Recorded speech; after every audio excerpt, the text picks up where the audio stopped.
Hey, it's Natalie again. We are going to talk about finding your purpose or passion today, because a lot of motivational speakers will tell you to, if you can find your passion, you can make millions. You know, it's all about finding that, your purpose, your passion. So I'm going to take a few minutes to kind of explain to you why this thinking is not 100% accurate. And it's actually discouraging to some of us, because some of us don't have one purpose or one passion, okay? So when I was younger, I was really into business and marketing and being an entrepreneur. Those were the kind of things that drove me. And then I shifted and I became very medical, and I started volunteering at a birthing center as a nightingale. I'd come in and take care of the moms and babies. And then I shifted after that, and I started doing self-development and learning a lot about myself and about healing myself and my emotions. And then again I shifted and I went into writing, and I became an author and I wrote a book. And then I shifted and I became a manager at a business, and then it was about team leadership, and I learned how to lead people and to public speak and do all those kind of things. And then it shifted again, and I went to school and I became a midwife, and now it's shifting into the marketing, and it's shifting into becoming a spiritual Olympian. I'm now teaching people how to heal themselves, and I do healings, and I have all these spiritual abilities. I'm a clairvoyant. I have lots of dreams. I can use energy medicine. I'm a theta healer. There's so many things that I can be.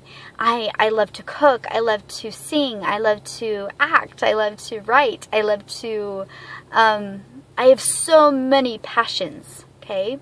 So recently what happened to me is I was pulling a deck of cards, and it says, what attracts you?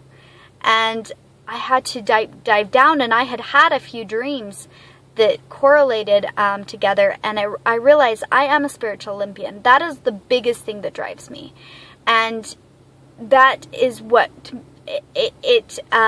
is what forces me to move on and on and on and chasing many things, because some of us are multipotentialites. We are jacks of all trades. We can do anything, but we're constantly being driven and pushed by this desire inside of us to pursue another relationship or another job or another thing it's ultimately pushing us to what we really are supposed to do.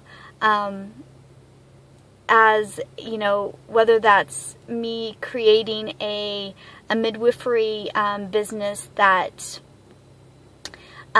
puts these spiritual practices into play, where I'm a very good networker, so I know a lot of people, so I want to create a midwifery opportunity for women to take care of themselves, to believe that they're worth it. And so it networks with chiropractors and massage therapists and healers and spiritual intuitives, so that they can get the spiritual work they need necessary to heal their DNA, so that when their babies come out, these babies can go forward without their mom's and dad's karma, so that they can become conscious and loving individuals in our world with so much pain.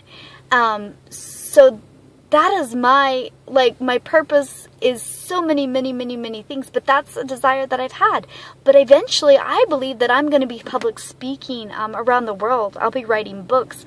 I'll be doing intervention work and teaching these spiritual ability or gifts to many people, because I realize now that everybody's not a spiritual Olympian like I am.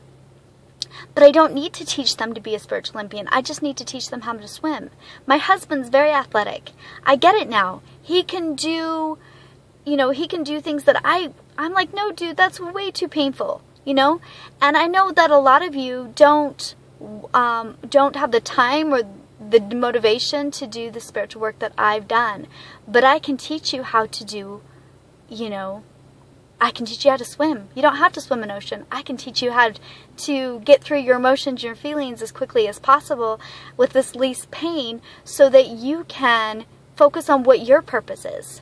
But a lot of this has to do with recognizing your purpose is going to come when you follow your curiosity. So don't be down on yourself because you don't know what you're supposed to do yet.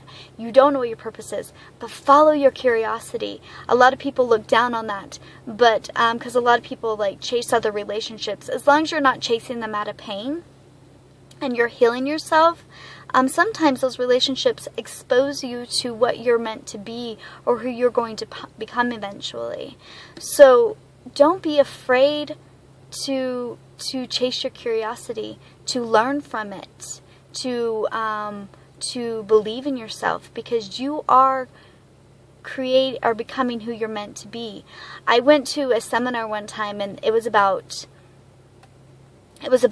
your purpose, finding your purpose.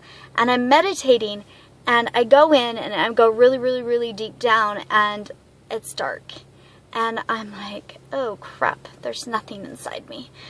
And then I see this little girl, and she's standing there alone, and she's scared, and she's afraid. And all of a sudden I start hearing this voice, and it said, and a light comes, and he says, you are a perfect replica of your mother. And I'm like, okay, this is kind of weird. But the ultimate, what he said to me was, I'm like, well, what is my purpose? Why am I here? And he goes, you are the light and joy of the world.